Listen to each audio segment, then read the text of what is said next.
C'était une matinée aux enjeux multiples pour ces infirmiers libéraux et la question numérique était au cœur des discussions. Dans un système de soins en hypertension, fluidifier le parcours de santé du patient est primordial.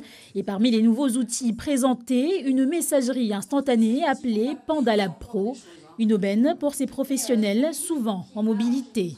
On pourrait être en même temps avec le médecin, nous envoyer des prescriptions médicales et nous instantanément les envoyer à la pharmacie. Cela va nous permettre de gagner énormément du temps sur toute cette coordination. Ça va nous apporter auprès des patients une bonne prise en charge, le fait qu'on n'a pas assez de médecins.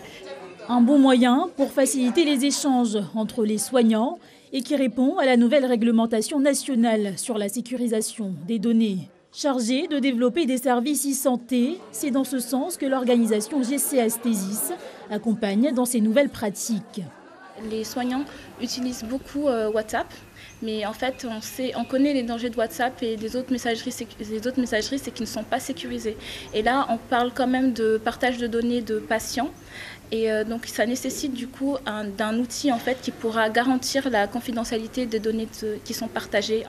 Annuaire de santé régionale ou télésanté en ambulatoire avec la messagerie Pandalab, ces outils numériques qui mettent en avant le travail d'équipe des professionnels de santé peuvent aujourd'hui être un enjeu attractif pour faire face au désert médical.